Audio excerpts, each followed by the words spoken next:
Hello, everyone, and welcome to the 3:30 to 4:30 p.m. session of the 2024 Open Simulator Community Conference.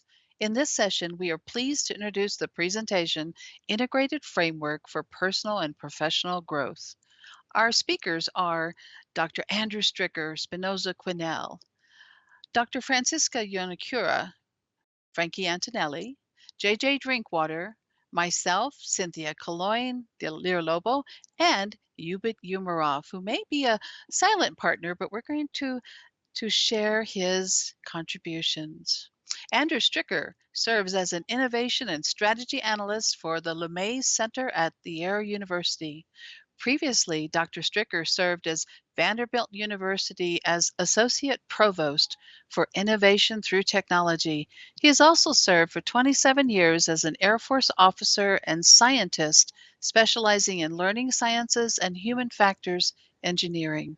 His research was focused on modeling adaptive expertise and the design of learning technologies, and his graduate work was conducted at Texas A&M University, College Station, Texas, and Yale University, New Haven, Connecticut.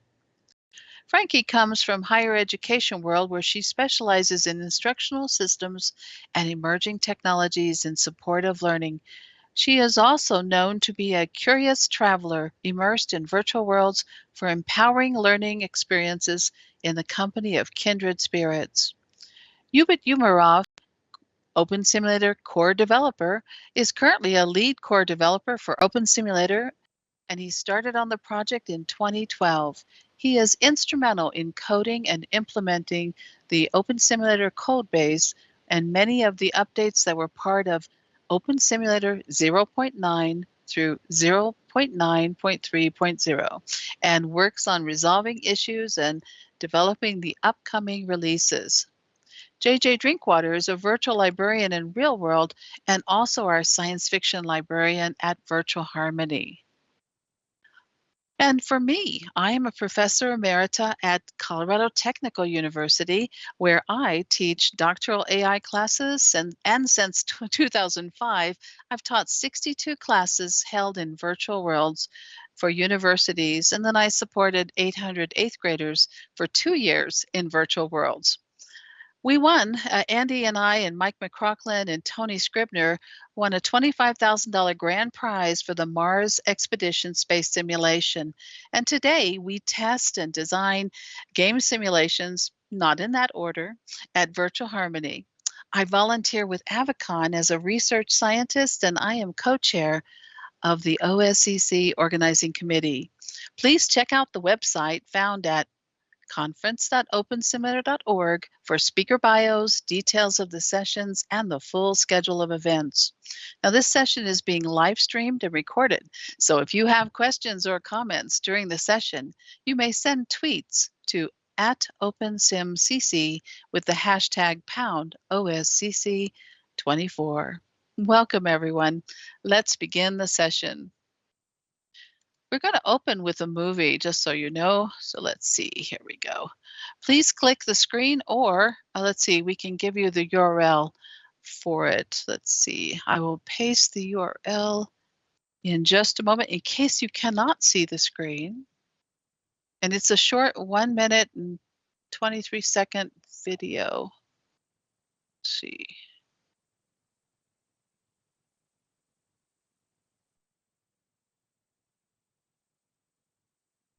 And here it is.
he puts the farm family in there.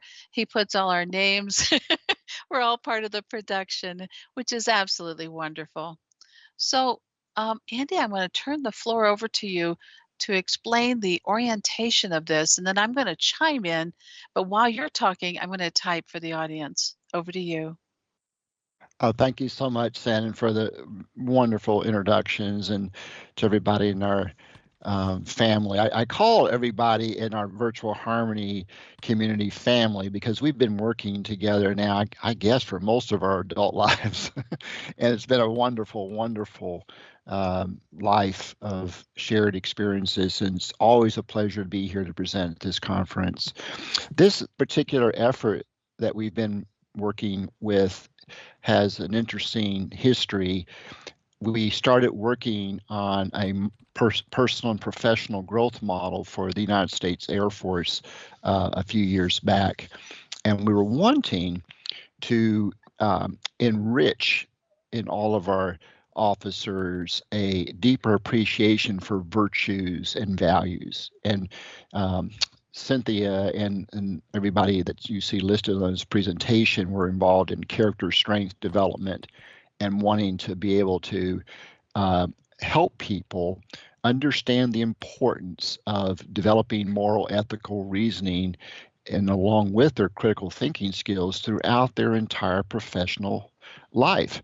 And we've found, in like similar research from Harvard and Columbia University, that when you develop your core values and character strengths, it helps you to be better at complex problem solving, understanding the complexity of issues and considering the multidimensionality of those issues and valuing the perspectives of individuals. So that's a little background of what led us to this work. And more recently, Yale University started teaching a course to all undergraduate students called A Life Worth Living. And in this course for the undergraduate students, they are addressing some of the very fundamentals that we've been working on over the years with the importance of values and virtues and determining how to live a purposeful, meaningful life beyond just your development of your expertise and your competencies and skills. How can you actually have a meaningful life that you would consider worth living? And when we looked at what Yale was teaching their students, we could not help but notice a great similarity to Native American belief structures associated with some of the things that Yale was teaching their undergraduates. So we wanted to bring the experience of Native Americans' perspective on what it takes to live a life worth living into an integrative fashion with the Yale model. And this is what we're going to be talking about in this presentation. And we situated it in a very interesting current tribal location in Montana. This particular tribe is known as the Bitterroot Salish tribe, and they are located in the Bitterroot Valley. And this is a idyllic, beautiful valley in Montana. Mountains on the Bitterroot Mountains are on both sides, and a river flows through it. It's just spectacularly gorgeous. And you'll see the picture up here in this slide of the tribal members in 1903. But what's really fascinating to highlight with the Bitterroot is they actually have a big place in American history because Lewis and Clark, when they were on their way to explore the vast acquired territory that Thomas Jefferson and others had arranged, they set out to find a path to the Pacific coast and Pacific Ocean. And they had gotten to Montana, but they were near starvation. Winter was approaching. It was looking fairly grim for the Lewis and Clark expedition. And they were wondering what was going to come next. And they saw these humongous mountains ahead of them. And they thought, oh, we just don't have the energy. And out of nowhere, these Native Americans came galloping on their horses towards them. They thought, well, this is the end of us. We're so weak, we couldn't even defend ourselves if we had wanted to. But in these warriors encircle the expedition, and one of the young warriors, according to the journal entries of Lewis and Clark, they said, "Okay, let's just kill them and take their supplies and their weapons, and how wonderful it is that they happen to be showing up in our location." And an elderly warrior said, "No, wait a minute." Now, of course, I'm loosely paraphrasing this, but he said basically, "Wait a minute, let's not be so quick to kill them." And they fortunately, Lewis and Clark had a translator, Shoshone lady that had been with the expedition, and she knew enough to communicate with the Salish people who spoke this Salish dialect. And basically, they brought him back to the village. And from there, they heard the story of Lewis and Clark, and they said, "Here's what we'll do. We'll help you get through the mountains, and you're not going to be able to take your horses because they won't survive going through the mountains. But we'll watch the horses for you." And Clark was saying to Lewis, "Well, do you think our horses are going to be here if we ever make it back to this place? Surely they'll eat the horses or something." But make a long story shorter, Lewis and Clark actually find their way over the mountain range to the Pacific coast and make it all the way back after exploring the vast territory back to the tribe. And sure enough, the horses had been fed and cared for, and they thank the Salish people, and they head back to Washington. Wonderful, wonderful story. And because of what the Bitterroot Salish provided help and assistance to Lewis and Clark, the government showed care and concern for making sure the tribe thrived. And to this day, the Bitterroot Salish tribe thrives in Montana, and they're just a wonderfully unique Native American culture. Next slide, please.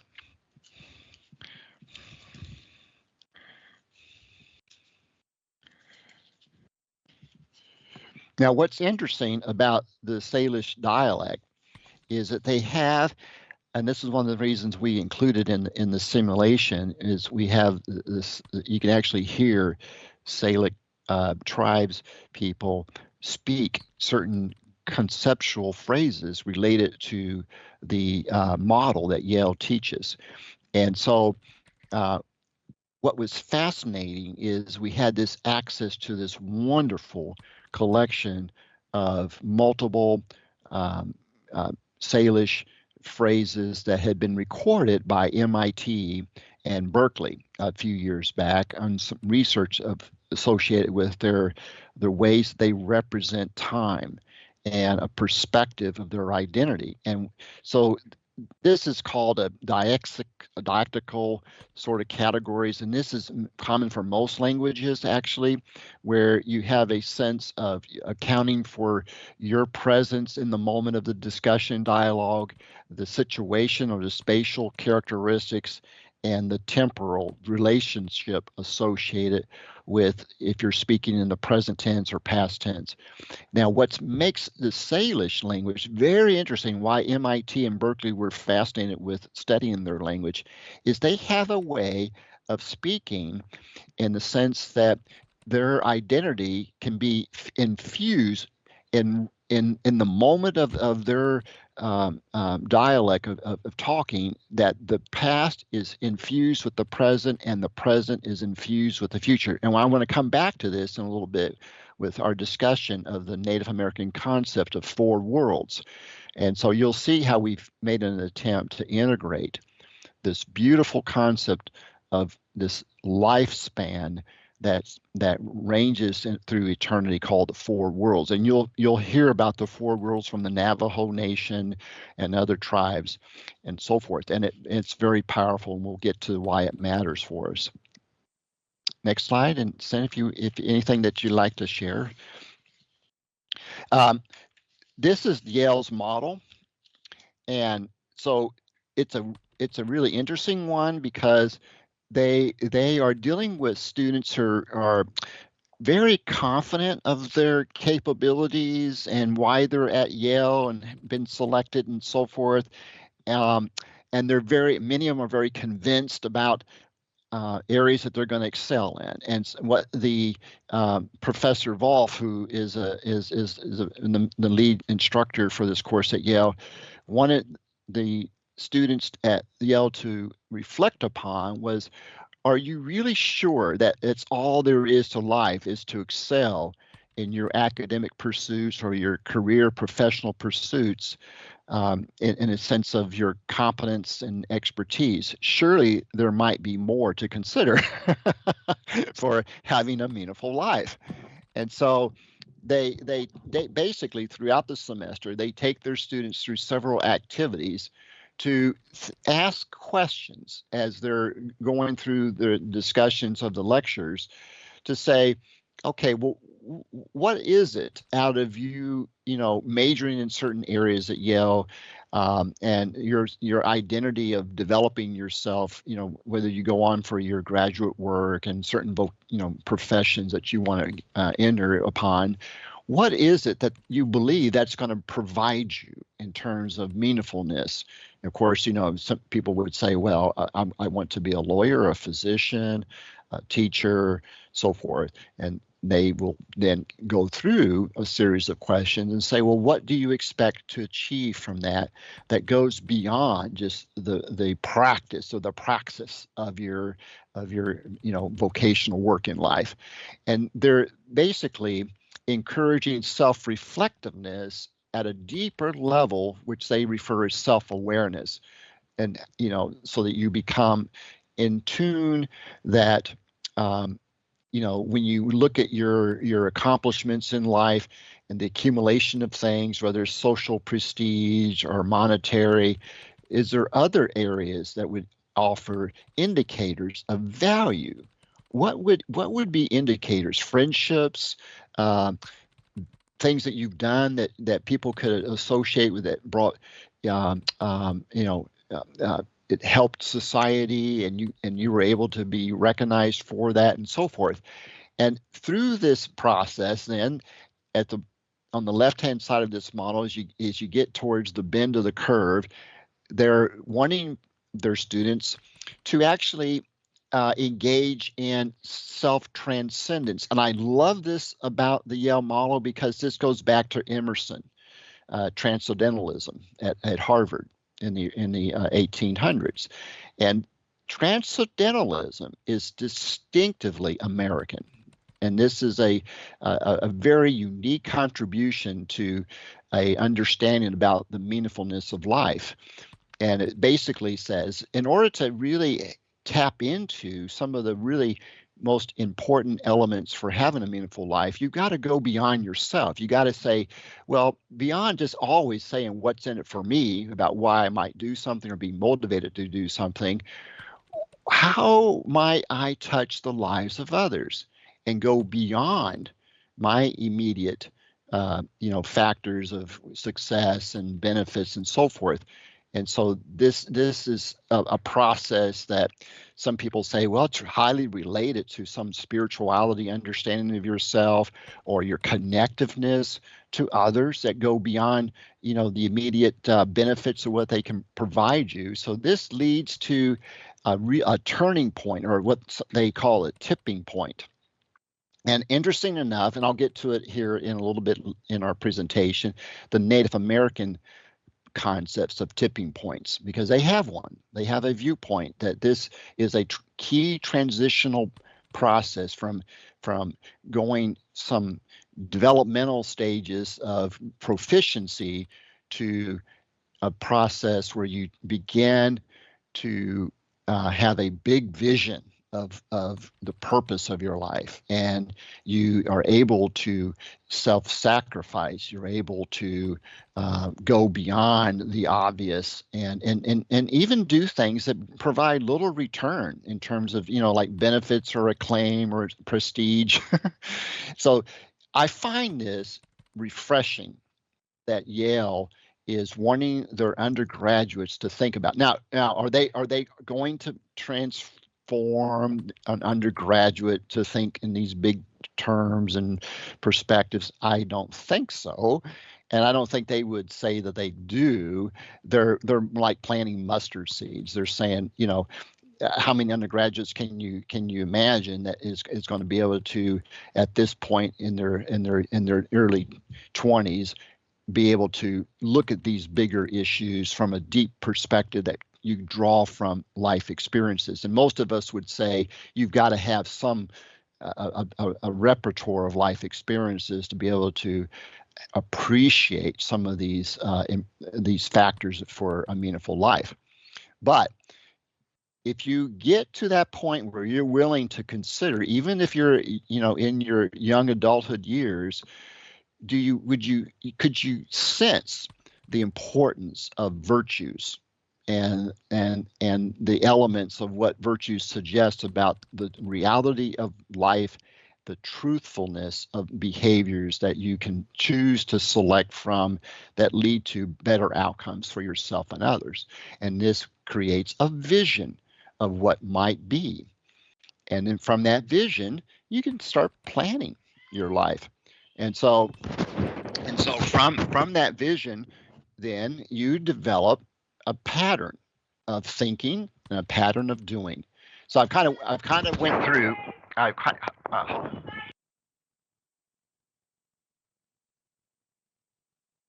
Sounds like the farm is calling out to Andy, and he might be Okay, muted for I'm back. just a moment. I Well, let me I am chime in back. here for a minute there, Thank Andy, and you can take care of the farm for a sec. He has sick farm animals. You know how it is when your babies are sick. So, and his animals are like Mr. Ed, if you ever saw that, or Wilbur, or any of the. They're all pets. They're all family members. So, Andy, as we pause here for a moment, many may be thinking, okay, so why in virtual worlds? Why are you guys doing this? Which is, of course, a great question because it anchors directly with why do we do anything in life if we don't get a direct benefit? I know Mao's laughing at me, but it's true. Most of us expect some benefit, even if it's, I did something good, or something virtuous or something that really helps others. But now the question is, and here was my perspective on this story. We're all getting older. I don't know if you've noticed. Anyone notice that? When I start saying I've been in virtual worlds for 19 years. Actually, I've been in more if I count other worlds, but in the worlds that are compatible with this software. Okay, and then tomorrow's my res day from 2005. And if I think about all this energy, all these presentations and conferences and the cool things we do, why does it matter? And when we are gone, how will others tell the stories? How will they remember? Hey, thank you. I've never celebrated it, but I always forget. But this conference is helping. December 8th is my day. But and I want to put a shout out to you, because you may be wondering, why is he on stage? You know how I am. Anyone who knows me personally knows that everyone in my life gets stuck to me somewhere. It's like if I walk through life virtually looking like the way I feel, I have pieces of each of you attached to me, and each of you have made a tremendous impact on my life. And so everything we do, everyone who comes near, they become part of the story and part of the solution. Ubit came out to Virtual Harmony, has been attending every month for about a year and a half, 2 years. He's so wonderful. And we decided to upgrade our servers, which is always a risky proposition, right? We're running Linux, we're running on a Mac server, we're running it from a farmhouse. And our goal is when Andy has these special events for the military or other groups, he has to be able to scale this all up into the Amazon cloud, for a production ready environment for many, many people, right? And yet we're kicking it old school, self-hosting. And I did say 19 grids, so you're counting the port numbers there. And so we have a lot of complexity. We're also using, I think we're using you're using MariaDB, okay? So we're using a different database. And of course, we were running under X Engine, and we converted to Y engine or E engine if you're in Europe. Okay. So we say, hey, Ubit. And of course, we picked his brain. We had him help test. And Andy created a bowling alley because we love to test physics. We love games. We love simulations. And we love to anchor all of that into why does this matter? What do we learn from it? We have integrated AI systems and data dashboards and just all kinds of stuff because we're always trying to discover what we do not know, from these very simple things and all the theory behind them to the fun. That's what you have in virtual worlds because it's like a creative playground. So Andy, I'm going to turn it back over Okay. to you Okay, to talk great. about that for just a moment, and I'll Very good. advance the slide. Oh, I appreciate it very much, and to put this in context of the things that we've been doing. And there is a theme, as you've highlighted, that we've been following for several years. So this particular next set of few slides is now we've gone through the Yale model fairly quickly, and now we're going to talk about the Native American contributions that we've been adding to the simulation. And the concept that comes from Hopi tribes is Koyan and Oxkotsky. It's a concept that in modern life we can get so busy and so consumed by the rush of things that we're trying to accomplish and pay attention to that our lives can get out of balance. And when that happens, we can feel disconnected from others, disconnected from, having meaningful days, things that we're doing that really matter. And so they talk about this, and it's a wonderful film. They made a film. There's different versions of the film. There's like a 4-hour version you can see, and there is I think an hour and a half version, and so forth. But if you have the time, and we have the link there on the slide, you can go and Google this and see the film on YouTube. It's worth seeing because it's very profound to see in this fast motion photography, how modern society is constantly speeding up. And I know many of you out that are listening to us can say, "Well, yes, this is our life," particularly in academics. If you go to the next slide, you'll see now a Well, Navajo 1 minute, concept. Andy. I wanted to Oh, say something about this. Many of you know that I used to work in the environmental movement, and I worked in Washington, D.C., which is not the best place for me because I like to be painfully honest, and people don't like it there. mm, But I worked there for 4 years, and Ralph Nader's group. I don't know if you remember Ralph Nader. He ran for the presidency a few years back. He has a nonprofit, and he would send movie tickets to my office, and I would go to his movies, and he'd mm. sit behind me in the theater laughing and carrying on. It was so much fun. By the way, Andy, Lisa would like the link to the movie that you have on the slide. So if you have your slides up, copy and paste that Oh, over to I Lisa in the local chat. yeah, I'll Anyway, do and that. what's amazing about that is I got to see these as premieres when they were first released. And when this movie runs, this is an amazing movie, but it's not always an easy one to watch. You just watch it in pieces if you're uncomfortable. But imagine your life on fast forward. Imagine rush hour, what that's like, and imagine all the things that we do. And we kind of you remember that expression, stop and smell the roses? Well, that's not happening at the beginning of that movie, okay? When you do There those you go. scenes, yeah. And you get the sense of what do they mean by this?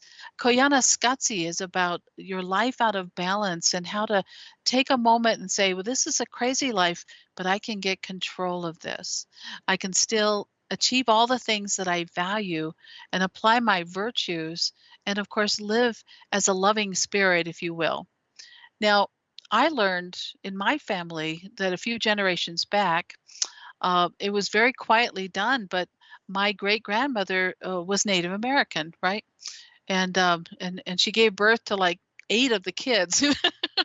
So and of course we didn't talk about that a lot because there were times in our country when that wasn't a popular thing to have, to be multiracial like that. And so So I love how we're anchoring with all this tradition and our roots, and also thinking about why we matter, living a life of purpose. And I want you to anchor that for just a moment with AI, because we ask for AI systems to be ethical, to be virtuous. I dislike it when they hallucinate. Okay, I love it for a creative novel, for writing fiction. I don't like it when it's about facts that I need desperately to understand accurately, right? Especially for my students. So many of these behaviors we're thinking about also apply to the systems we develop and use. Over to you, Andy. And here's your Thank slide. you. Thank you. So the other Native American construct that we wanted to include in the simulation for integrating with the Yale model is the four worlds. And so the Navajo structure of the four worlds is what we use because they have a very interesting way of using symbols and colors for representing each of the worlds. But the short of it is, and then let me say, is for some of you that or this is new that you're hearing about this, there is a wealth of depth to the concept of the four worlds. So we're only skimming the surface. Now we go into it more in the simulation experience about what's involved in each of these worlds. But the quick of it is we're all going through each of the four worlds for eternity. This is the concept here. So we all start in the first world, and this is the void.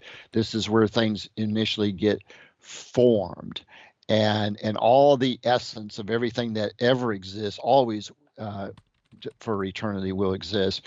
It has the beginning in the first world. And from the first world, the essence of everything gets shaped. And for us as human beings in the second world, we're shaped initially as spirits and without form. And so, there's a color of the first world is black, and then turquoise is the color, a light blue for the second world. And it's in this spirit world that we begin to have our individuality take shape. And then we are born into the third world in physical form. And this is represented by the color yellow, which in the Navajo tradition is like pollen, yolk, the essence of birthing and nucleus of birth. And from this third world, we are able to move about in the bodily form, and everything that we associate with our current existence in this life. And it's an imperfect world, but we are meant to learn from the strife and the lessons of life, so to speak, in preparation for the fourth world. And that fourth world is represented by the color white. And this is a world in which there is more harmonious connections and a deeper awareness and understanding of the journey that we're all on, and that we're to take all the insights and lessons and wisdom that we've accumulated from the third world of this life that we're all sharing right now, as we go into the fourth world, that will give us a deeper sense of the purposefulness and meaningfulness and why things happen as they did in the third world and so forth. And many of you can obviously translate this to a lot of common perceptions and belief systems that are available in different religions of the world and so forth. So if you want to go to the next slide, Sarah, if you have a thought on this slide too, but so what we have here is a full visual of the integration. So we've overlaid the Yale growth model over with the characteristics of the Native American perspective.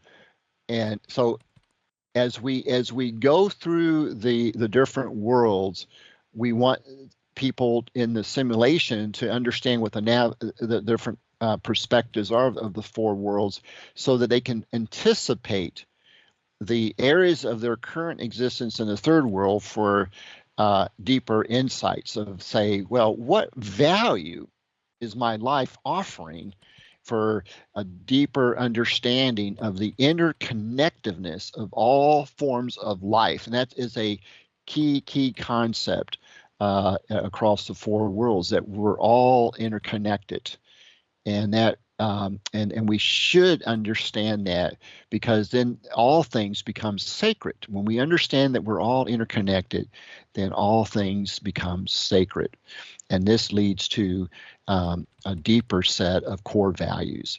So we thought that would just be absolutely fascinating to bring about activities in the simulation that would cause that type of reflection. And we put the four worlds experience of reflection in a cave outside of the tribe, the tribal village of the Montana Salish. So you go through this waterfall, you go in this cave, and then you go into this sacred hoop area of the cave. and so the sacred hoop is very important to Native Americans, because that represents the symbolic interconnectedness of all living things as a sacred entity of existence. And so you go through and you call up each of the worlds, and this is a hologram experience. And so, as you saw in the short video, the cave basically gets transformed into each of the worlds, and there's instructional resources associated with what each world represents and things to reflect upon. Now, as you work your way out of that experience, then you go back into the village. Now, each village TP is representative of the Yale points along their left to right trajectory of growth. And so as you go across the village, you learn about each of those elements, and we have things for you to reflect upon. Anything to add here, Cynthia?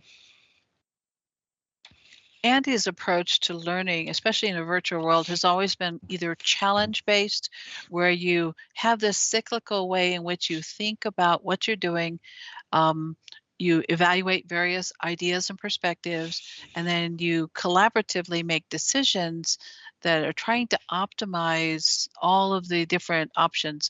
And so here he's showing a process, and I've been typing how it maps to the language of the Salish tribe. They're in Montana, how it anchors to the Navajo notion of the four worlds, and how it anchors to Yale University's desire for their incoming undergraduate students to understand that they're living a life of purpose while they're young. This is a little extraordinary, because Yes. most young people are thinking, I want to do well. I want to get a great career. I want to make lots of money. I want to have a family. I want to have children. I want the good life, right? And the question here we are asking is the good life just those things, or is there a deeper, richer experience that feeds the fire and makes you even more successful because you're energized? You are self-aware, and you're aware of others. And when you strive for greatness, you're actually uplifting the people around you. Now, the reason this is important to me, many of you know I keep pushing to have this, not only this conference, but everyone talk at it. I'm a little annoying, aren't I? But the reason I am is I want everyone to have this on fire Fierro experience that Dr. Jane McGonigal talks about. She wrote a book called Reality is Broken, and how living life through not just games, but being on fire, Fierro, having this amazing experience that puts you in the flow and energizes everyone around you. Do you know how that changes your life if all of a sudden you are a catalyst for everyone feeling better and being more aware of their own purpose in life? So it's kind of like an energy that gives great gifts and keeps on giving. And I just wanted to point that out, because it sounds just like a bunch of theory, doesn't it? But I'm really talking about walking the walk and the talk, both of them. And that's what we do here at the conference. And I just want to put a shout out to the conference team and everyone who's attended and shared their ideas. You are the people who make this world wonderful. And our virtual world community, we are so thankful for you. Okay, Andy, I'll go to the next slide. Oh, Now, I'm going to put in one more word for you, but for just a moment here, because none of this would be possible if we didn't have the Open Simulator software, which we're running, if we didn't have, his guidance and support. Because instead of filing Mantis reports, I just grab onto him and I say, yo, we need to do this. And he comes and painstakingly tests and makes recommendations and helps us to refine so that our timing is optimized and we get better results. I mean, he fusses a little bit at us. He goes, look what you're doing over here. And he's right. That's because we don't know everything on the planet, but we are fearless in trying. Go ahead, Andy. yes, thank you so much. It's wonderful. The as we attempted to create this immersive environment that is situated in this Bitterroot tribal village, we had probably way too much fun. It was interesting. All of it is a mesh of. And so we, the mountain ranges and the the climbing up into the plateau of the Bitterroot mountain range where the village sits. You come off from an area from the low level parts of the valley, so you can actually ride horses. We were wonderfully fortunate to have horses that were offered to us. Now, That I'm gonna yes, put go in ahead. a little plug here and thank Wolf Territories. I went over there when he had gift horses at the greeting center, and I said, "Oh my gosh, look at these! These are perfect for this Native American simulation." And also last year when we did the Blazing World adventure from that Western from the 1600s, Yeah. who knew they wrote Westerns back then, right? And sci-fi ones at that. So I want to put a shout out to Wolf Territories for generously giving folks their horses at the welcoming center. We incorporated some of them with minor modifications into this simulation as part of that connectedness. Back to you, Andy. Yes. So that, and we wanted everything to be very accurate in the representation of how the teepees were constructed by the Montana Salish. And so as you come into the village, it's kind of an interesting experience because you'll see a lot of the artifacts of what I call traditional tribal life. The reservation today is fairly modern, but you get a chance to almost like what Lewis and Clark might have experienced when they were brought into the village on their expedition. And in this image here of this Salish tribal lady, she's holding a bitterroot.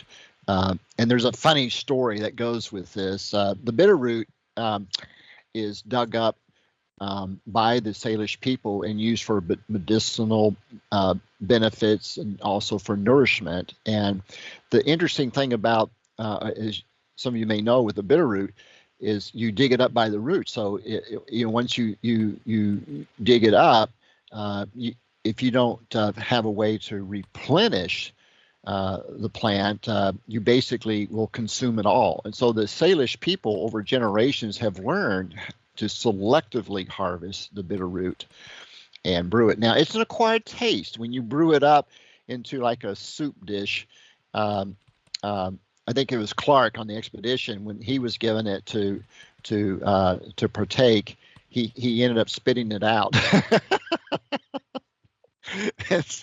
and that's and so the translation for bitterroot got that from Clark when he said, "Oh, this is so bitter, I can't take it."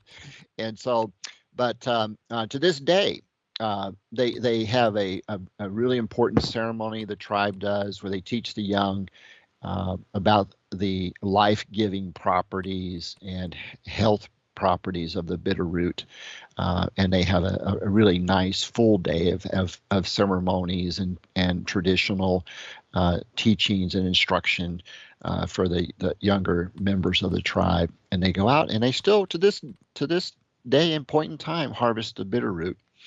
So Next slide, please. Well, before you go, and we are running a little short on time, isn't that amazing? But we're almost done. But the one thing I wanted to mention is, who are we looking at here? Is this a representation of one of the AI that we're using in the system? Yes, and I'm going to get that to the next slide, I Okay, think, I'll coming up. get So there. Okay. you're absolutely right. This slide you'll see here, and we can go quickly on this one since our time, but this basically communicates that each of the points of the Yale model, there's a place in the village where you stop, and that has activities that's unique to that location in the model that has the integration of the different perspectives for how to live a life worth living. If you go to the next slide, then that will identify what Cynthia was talking about, and our attempt, for the past couple years, well, maybe longer than that, Sin, I guess we've been using AI in lots of different forms from the early days. My dissertation was in an area of artificial intelligence, and so that was, my goodness, I mean, way back in antiquity. And but over the last several years, recent years, there's been much more advancements with AI language models, large language models, and so forth. And we have been applying those language models. But like Cynthia said earlier, we do this with extreme uh, carefulness because we understand, because Cynthia and I are so involved with the work of AI, we know where the weak points are. We know where many aspects are not ready for prime time. And so we spent a lot of time basically fine tuning our work, and we have our own models that we are applying. So we go through a training process, and they're not perfect, but they are reasonably in bounds for some interesting learning experiences as you're interacting with the AI models through the MPC. So we have a Blossom Bitterroot MPC. So each station in the village, Blossom appears, and they get started with talking about the different features of the growth element that's in the model that you as a participant are learning about through interacting first with a Salish guide. So this is another MPC that has been programmed to work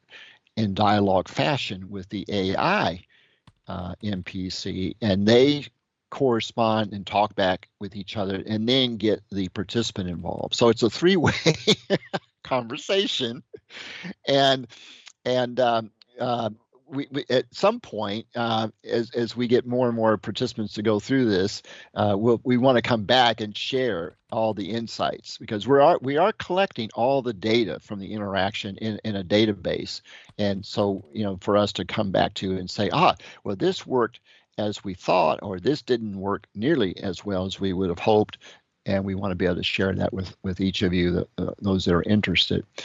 And so it leads to a point in the dialogue where the participant shares their reflections. And this goes back to a model structure that Columbia University uses with their students. They have a graduate course on how to shift at that tipping point into a deeper reflection of the core virtues and values as a professional in your field, that you would have a deeper appreciation for your continued growth and development. And believe it or not, there is a stagnation that occurs for most professionals at the mid-career point. This has been well documented in the research between Harvard and Columbia, and many people that are concerned about professional development have been investigating ways to cause people to break away from their assumptions that they have arrived in everything they need to know when it comes to ethics and virtues and so forth, and be willing to re-evaluate themselves for further growth. So this is what this simulation does. So regardless of where you're at in your professional journey in life, because of the prompting from the Native American perspectives, the structure from the Yale model, we are taking everything that we have learned from these research efforts from Columbia and Harvard to prompt the participants using the immersive experience of the enriched environments to cause people to be willing to say, well, there's more to be learned here than what I would have assumed, so that that tipping point occurs.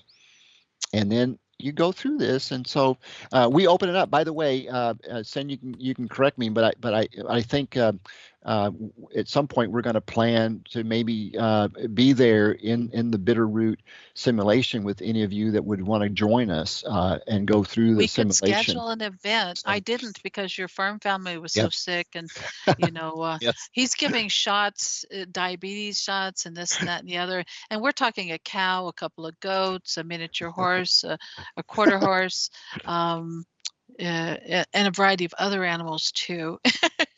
So it's a busy farm, and of course he's taking loving care of them. But if you want to schedule an event, just let me know when next week you'd like to schedule it.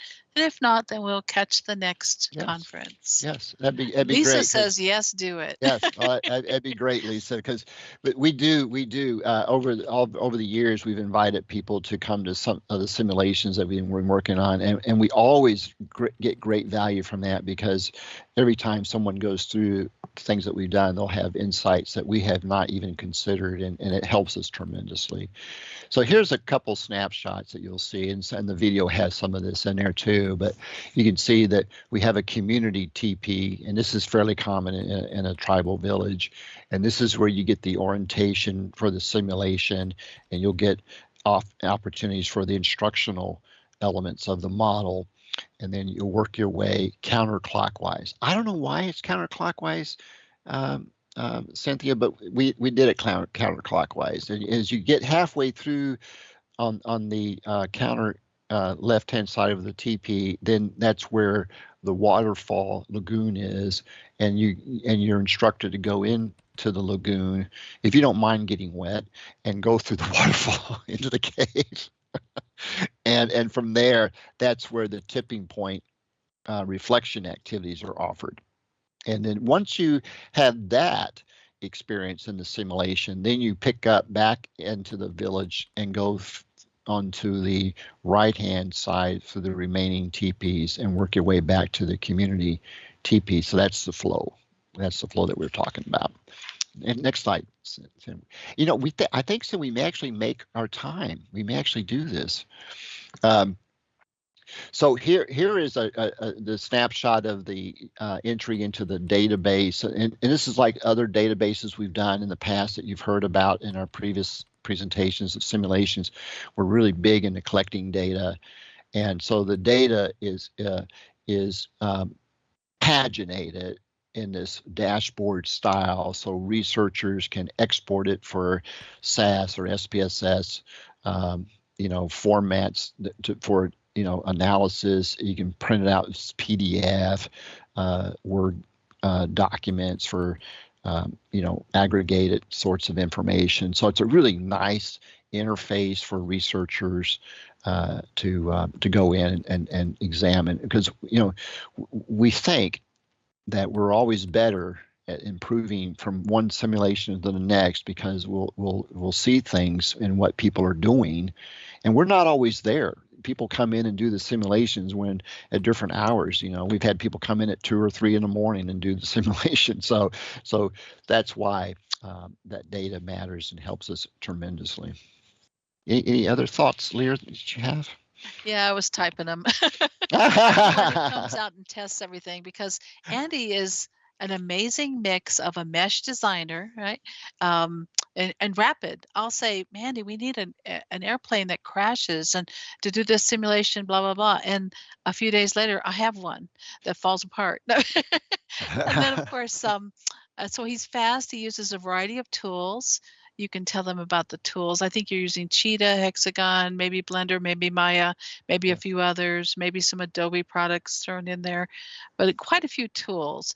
And then he also codes. He writes code. And he's also this amazing AI expert who also, I think you tested some of the LLMs that are popular Yes. today, the early Yeah. work on them, Yeah. and so, and then we're always thinking about the ethical use, right? We're always thinking about that. Well, we do have to wrap, Andy. We are at the end of Yes. time, and And I think um, we just we I don't know how we did it this time, uh, but it came together on our timeline for us. I'm so happy. But we'll take questions. I know, and Mal I see in the chat window about the different views of what happens at the end of each world, and you'll find, Mal, that as you read about this, that it varies from one uh, tribe to the next of how they see the transitions between the worlds, and how the worlds are connected, and the ending points and so forth. It's fascinating. It's just uh, uh, deep layers of interpretations and meanings for the Native American viewpoints of these worlds. I every time I go in and read about the different interpretations, I'm just fascinated with it. Um, yes, and the best way to reach us, you can go. I can type in the URL for Virtual Harmony. You're welcome to go there. and while we didn't give Ubit a time for a word in Yeah. edgewise, right? He is wearing some of the artifacts from the simulation, or one of them. It's actually from a related one, the canteen and the belt, and so we are thankful for his support. You have to realize none of this would be possible if we didn't have this virtual world, if we didn't have the open simulator software, if we Yes. didn't have people testing physics and working. So I want to do a shout out to the entire core dev, the people who attend the meetings and make it happen. All of you know who you are, and you're in the logs. And we are so thankful for everyone. And thank you, Ubit, for joining our Oh, team. What? I'm just would like to add on real quickly that Sure. absolutely the community, the open sim community, is just miraculous in what they offer and do, and the model of open sourcing and sharing. It's the prime example. I always talk about it in every group meeting I had with anybody across my contacts. Just thank you, thank you, thank you. Wonderful. Appreciate it so much. We have quite a few unsung heroes. I'm just going to mention them quickly. Jaga and Kuga and Vincent and Orbert and Motoku.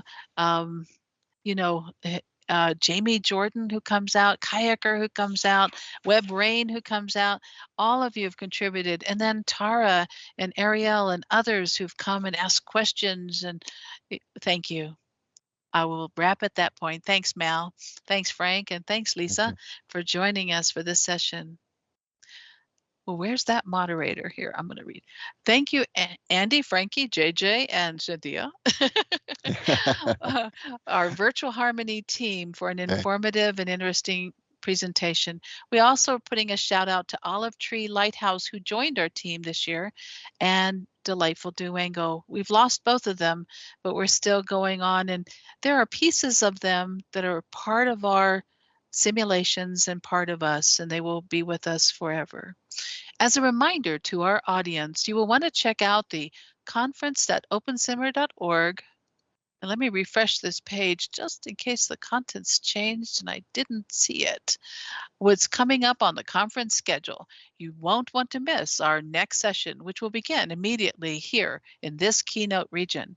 Also, we encourage you to visit the OSCC24 Poster Expo in the OSCC Expo 3 region to find accompanying information on presentations and to explore the hypergrid resources in OSCC Expo 2 region, along with sponsor and crowdfunder booths located throughout all of the OSCC Expo regions. Thank you again to our presenters and to the audience.